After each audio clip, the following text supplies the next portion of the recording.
Assalamualaikum, salam sejahtera, salam hormat, salam keluarga Malaysia. Saya Wan Syarina bersua lagi menerusi Inklusif, dan sekali lagi kita ingin mengucapkan terima kasih atas kebersamaan tetamu yang istimewa malam ini di Inklusif, iaitu Muhammad Senator Tengku Datuk Seri Utama Zafrul Tunku Abdul Aziz, Menteri Kewangan Malaysia. Terima kasih Datuk Seri kerana bersama-sama kami sekali lagi. Terima kasih Wan, terima kasih. Datuk Seri, bila kita lihat susuk kelibat Menteri Keuangan, terus saja kita terbayang satu suasana, satu situasi yang berat, yang mega di Parlimen, dengan naskah yang tebal yang secara simboliknya bernilai ratusan bilion ringgit, yang di dalamnya terkandung untuk seluruh tahun perancangan keuangan negara, bajet 2023 yang akan datang, Datuk Seri. Jadi soalan pertama saya, apakah warna baju Datuk Seri? Okey, bukan. Itu bukan soalan yang pertama.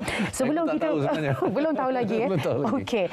Sebelum kita pergi pada bajet 2023, kita ingin tahu dulu menjelang hujung nak habis 4 bulan lebih kurang 2022 ini. Bagaimana dengan prestasi bajet 2022 terlebih dahulu, kalau boleh kita tahu Datuk Seri? Terima kasih. Kita pada tahun ini telah mengumumkan kita ada jawatan kuasa yang memantau bajet ni, yang sebenarnya dipengerusikan sendiri oleh Yang Amat Berhormat Perdana Menteri. Kita jumpa dua kali setahun, dan saya di peringkat Kementerian Kewangan tiap-tiap bulan mempengerusikan jawatan kuasa kerja pemantauan bajet ini. Kita sebenarnya memantau 279 inisiatif yang keseluruhannya bernilai lebih kurang 101 bilion ringgit ini untuk bajet 2022, nak memantau prestasi inisiatif-inisiatif yang kita telah umumkan dan juga perbelanjaan. Dan alhamdulillah setakat ini lebih 50% ataupun lebih kurang 52 bilion ringgit daripada nilai tersebut telah pun sumber kewangannya telah pun digunakan, telah disalurkan, dan ini ialah inisiatif-inisiatif yang bukan fiskal, ini inisiatif-inisiatif dalam ekosistem kerajaan yang kita telah buat pengumuman melalui agensi-agensi seperti Bank Negara, seperti Agrobank, SME Bank dan sebagainya. Bagi inisiatif yang melibatkan fiskal kerajaan, ini melibatkan kewangan kerajaan sendiri, pelbagai inisiatif yang telah kita umumkan dalam bajet 2022, dan ini lebih kurang 26.8 bilion ringgit yang kita pantau pada masa ini, dan kita terlihat bahawa perbelanjaan setakat ini dah 26.8 bilion ringgit setakat Jun ini sebenarnya. Jadi untuk rakyat kita telah belanja lebih kurang 17.7 bilion ringgit. Ini termasuk 5.74 bilion ringgit untuk perlindungan sosial, dan juga untuk perniagaan kita telah belanjakan 7.34 bilion ringgit, dan juga untuk ekonomi 1.79 bilion ringgit. Bagi sektor perniagaan tu, kalau kita lihat bagi sektor perniagaan 7.34 bilion ringgit yang dibelanjakan ialah untuk memanfaatkan sebenarnya 6 juta syarikat, 6 juta syarikat. Ini termasuk daripada skim jaminan yang kita telah umumkan, ini hampir 4.7 bilion ringgit. Kita juga ada dana untuk agro food, daripada Bank Negara itu lebih kurang, kalau silap saya, 99 juta ringgit, dan juga dana Bank Negara Malaysia, yang ini automation dan digitalization, dan pelbagai inisiatif kerajaan lah yang telah, dan insentif yang telah kita umumkan, dan kita sedang telah membuat pemantauan, dan setakat ini kelulusan dah tinggi, pada tahap lebih kurang 8 bilion ringgit. Dan sekarang kerana ekonomi pun telah dibuka, kita jangkakan akan meningkat keperluan untuk kita membantu peniaga-peniaga ini, dan mereka juga akan menggunakan insentif-insentif yang kita telah umumkan. Dan kita ada banyak macam lagi lah. Perdagangan mikro pun penting. Kita telah melihat lebih kurang dekat 1.6 bilion ringgit untuk perniagaan mikro yang telah kita bantu. Ini melibatkan 22,000, hampir 22,000 perniagaan mikro, dan juga dengan PKS pun kita telah bantu banyak lagi. PKS ni lebih kurang 64.8 bilion ringgit, ini memanfaatkan 41,881 PKS. Sebenarnya banyak lagi inisiatif yang masih lagi dalam proses ataupun yang belum pun dipohon, melalui program Semarak Niaga, kerana program Semarak Niaga ini bernilai 40 bilion ringgit, tetapi seperti yang Wan sebut ini masih ada masalah, lagi 5 bulan untuk tahun ini. Kita juga dapat melihat ada beberapa langkah yang masih lagi dalam ada tapi dikurangkan kerana syarikat-syarikat telah bermula beroperasi penuh kapasiti. Ini contohnya program subsidi upah. Tetapi kita teruskan untuk sektor yang masih lagi terkesan. Contohnya sektor peruncitan dan sektor pelancongan. Dan ini insya-Allah kita pun akan berkurangan kerana kita dapat lihat kadar pengangguran pun dah turun sampai ke tahap 3.9%. Okey. Baik, dengan prestasi itu dan dalam tempoh yang sudah semakin hampir untuk pembentangan bajet 2023 pula, kalau boleh kita tahu apa persiapan kerajaan dan MOF secara khususnya tambah-tambah untuk menepati hasrat supaya ia menjadi satu lagi bajet yang mesra rakyat. Jadi bajet 2023 ni masih lagi dalam proses, ya. Kita insya-Allah akan diumumkan pada suku keempat ini, ya. Dan kita telah pun mulakan proses libat urus untuk mendapatkan maklum balaslah rakyat kita terutamanya. Kerajaan memang sentiasa komited untuk kita teruskan ketulusan proses penyediaan bajet dan juga menggalakkan penyertaan orang ramai. Jadi proses ini telah bermula. Kita mulakan dengan pra-bajet, kenyataan pra-bajet kita pada baru-baru ini, dan sebenarnya dikeluarkan pada bulan Jun tahun 2022 ini. Dan apakah tujuannya? Tujuan kenyataan pra-bajet ini ialah untuk memastikan rakyat tahu apa keutamaan kita untuk bajet tahun 2023. Ya. Kita dah juga minta pendapat persatuan-persatuan industri, ya, Dewan Perniagaan dan juga pelbagai NGO dengan cadangan apa yang kita perlu masukkan dalam bajet 2023. Jadi kita ada sesi libat urus dengan mereka, tanya apa yang mereka rasa patut kerajaan bantu dalam bajet 2023.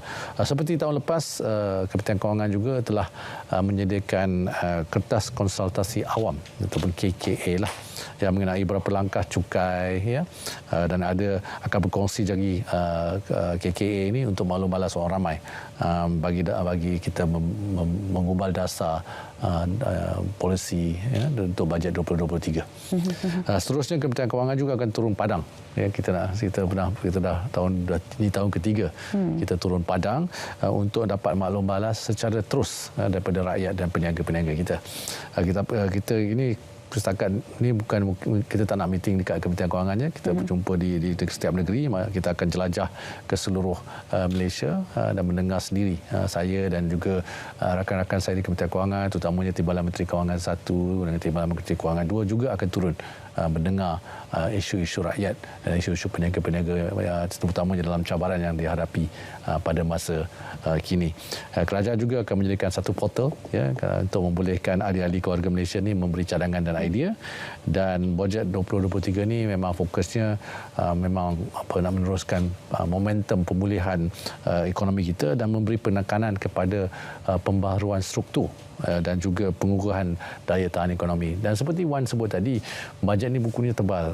Yang kita sebut tadi semua adalah inisiatif-inisiatif ataupun cadangan-cadangan yang kita nak menolong rakyat. Tetapi dalam buku bajet itu sebenarnya peruntukan-peruntukan setiap Kementerian Kewangan, setiap kementerian dalam kerajaan kita, agensi-agensi, semua itu jadi memang terperinci.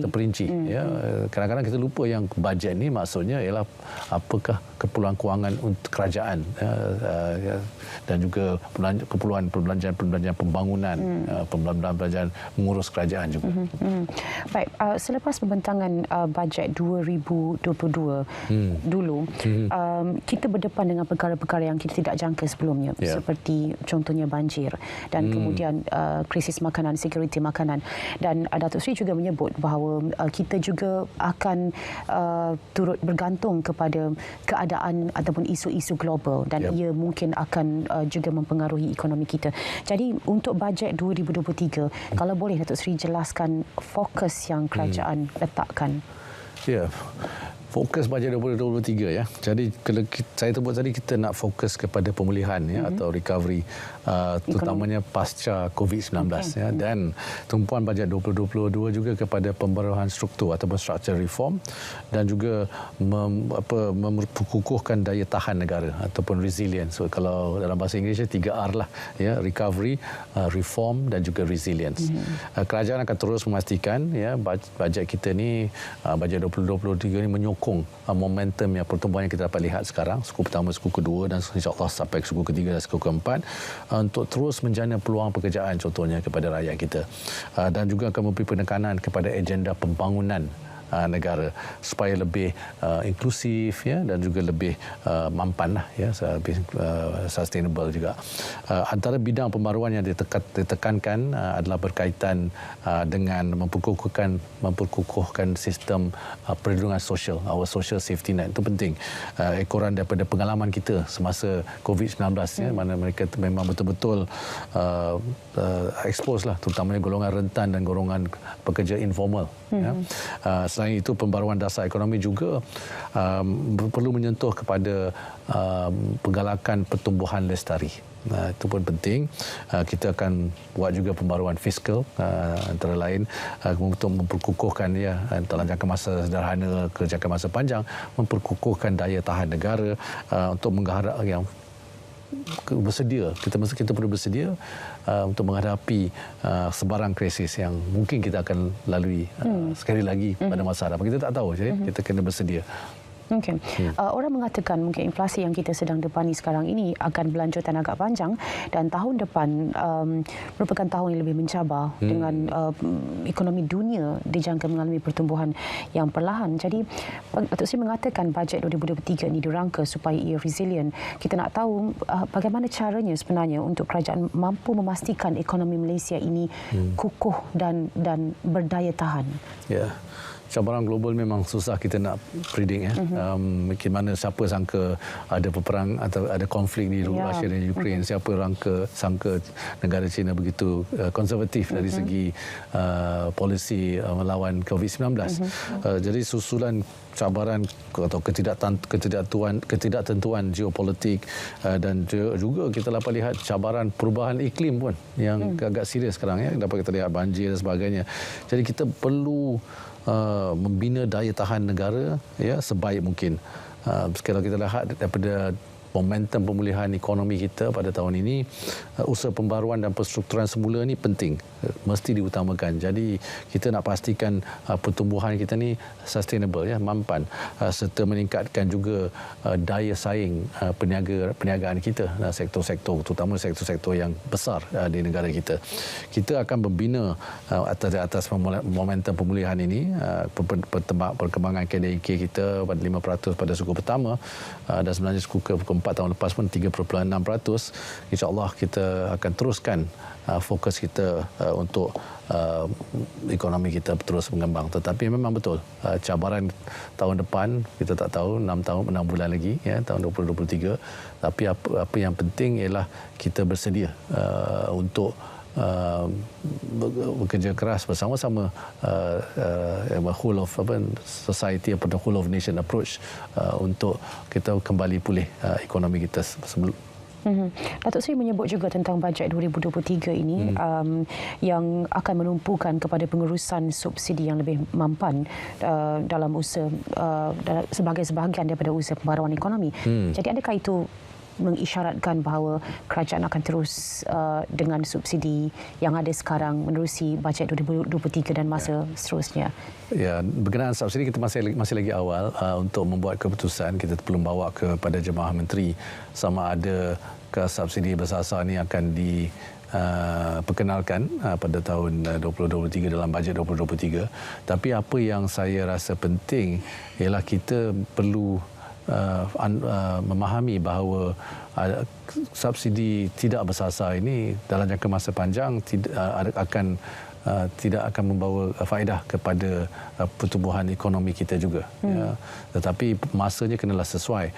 Tidak boleh dibuat semasa kadar inflasi yang masih lagi terlalu tinggi contohnya, ataupun kita baru lagi dalam proses pemulihan. Tapi tahun 2023 kalau kadar ekonomi mengizinkan, kadar inflasi pun dapat dikawal dengan lebih baik, konflik pun dah reda, walaupun kita tak tahulah ya.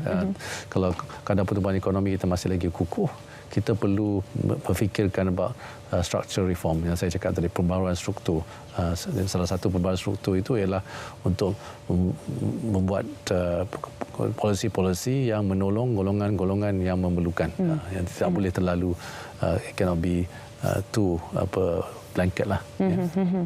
Okey, golongan rentan, golongan B40 ini paling banyak kita sebut semasa COVID-19, saya kira mereka yang paling terkesan dengan kehilangan pekerjaan dan sebagainya. Dan kemudiannya semasa inflasi seperti ini, mereka juga yang berdepan dengan cabaran, dan kedua-duanya mungkin dikaitkan dengan isu pendapatan yang tidak setara dengan peningkatan kos sara hidup. Jadi adakah sekali lagi menerusi bajet 2023 kita akan melihat penekanan kerajaan, pemfokusan kerajaan kepada golongan B40? Ya. Kita kalau lihat bajet 2023 ni memang dalam perancangan, masih lagi dalam perancangan, fokus pada golongan B40 akan diteruskan. Tetapi fokus kepada golongan lain pun akan juga diteruskan. Kita ada fokus juga kepada golongan M40 dan T20. Tetapi golongan B40 ni selalu kita bincangkan kerana mereka memang betul-betul seperti Wan sebut terkesan ya, berbanding dengan golongan yang lain. Tapi nak katakan golongan lain tak terkesan, tak betul juga. Jadi dalam bajet ni kita perlukan beri fokus kepada semua golongan dan juga kepada semua industri-industri. Tetapi mungkin penekanan ataupun fokus tu lebih kepada mereka yang lebih memerlukanlah. Dari golongan B40 ni memang golongan yang besar dalam masyarakat kita, dan mereka perlu diberi sebanyak bantuan yang boleh lah. Baik, sebelum ini kita menyentuh tentang inflasi dan juga peranan rakyat kerana sedikit sebanyak selain daripada tanggungjawab kerajaan ataupun langkah-langkah yang perlu diambil oleh kerajaan, rakyat juga seharusnya memainkan peranan mereka untuk memastikan ia boleh ditangani dengan baik. Dan untuk tahun yang akan datang, seperti Datuk Seri katakan, segalanya masih lagi dalam perancangan, tapi saya kira untuk gambaran ataupun imej yang lebih besar, kita sudah nampak hala tuju ataupun fokus ekonomi untuk negara ini pergi. Dan saya nak menyebut tentang, nak kaitkan dengan peranan rakyat yang lebih mungkin efektif ataupun lebih memberikan kesan, memberikan manfaat kepada kerajaan untuk menjayakan segala dasar dan polisi kerajaan. Ya, kalau kita lihat rakyat ini penting dari segi pertumbuhan ekonomi kita. In fact, rakyat punya spending ataupun belanjaan untuk membangunkan ekonomi kita juga. Tetapi apa yang penting ialah pekerjaan. Kita betul memastikan ada pekerjaan untuk kadar pengangguran kita terus berkurang supaya ekonomi kita terus dapat berkembang. Jadi untuk rakyat kita memang banyak polisi-polisi yang kita telah umumkan pada bajet 2022, insya-Allah kita akan teruskan dalam 2023, terutamanya isu reskilling dan upskilling dan sebagainya lah. Dan kalau kita perlukan rakyat fokus juga kepada pekerjaan-pekerjaan yang baru, pekerjaan-pekerjaan yang dari segi industri yang baru datangnya, all the industry IR 4.0 ni. Jangan terlalu comfortable dengan pekerjaan yang mungkin tidak ada lagi pada in the future ni. Itulah salah satu sebabnya rakyat kita, terutamanya dalam sektor-sektor yang mungkin sunset industri ni, perlu melatih semula ataupun perlu have an open mind untuk melihat peluang-peluang pekerjaan di sektor-sektor baru, dan jangan terlalu risau kerana kita di kerajaan akan cuba membantu dari segi reskilling, upskilling, retraining dan sebagainya. Okey.